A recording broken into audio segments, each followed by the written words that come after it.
This video is a very special video today because I'm being fully transparent with you in my weaknesses in my game. I struggle with slicing the ball. So this is something I've always worked on, and of course I do swing adjustments and I see a GolfTec coach to help me with that.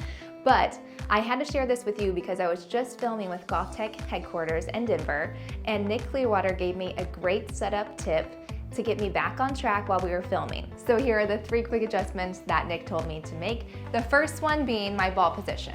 I had the ball too far forward.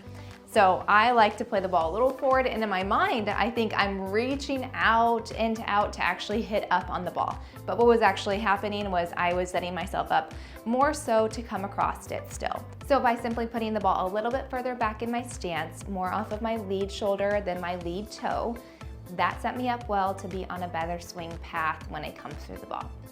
So that's the first thing. The second thing was simply the setup with my hips and my shoulders. And I need to make sure that my shoulders and hips are rotated closed, so rotated more towards you or away from the target. So rotating those closed to make sure I'm already set up for that in to out swing path when they come through. And the last thing is my arm placement. So without even thinking about it, I noticed that when I set up, the inside of my elbow here, this line was more so pointed at you. Instead, Nick said, make sure that this elbow is rotated and pointing towards your target. And then for your trail arm, so my right arm, he said go ahead and use this elbow crease and kind of push it into your torso.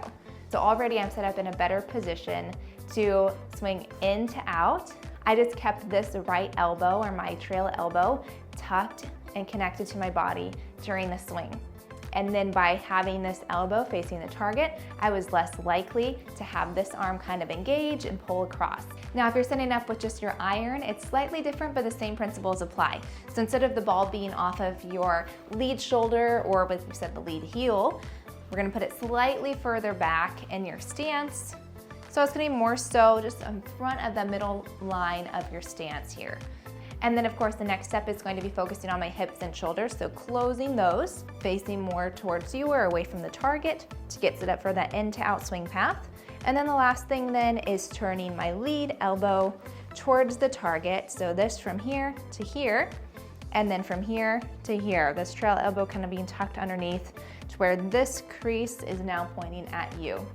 So I saw that with this position with my arms, it really did help when it was crunch time and I had to fix my swing fast. Try this out when you're on the golf course or when you're practicing at the range. If you have a tendency to slice, or maybe the slice just came back during a round, try these 3 simple things for your setup to fix that slice without changing too much about your swing at all. If you want more tips like this, make sure to subscribe and like this video. As always, make sure to comment below what you want to see out of this channel, and I'll make sure to read those and reply with a video in response. Thanks for watching and have a great day.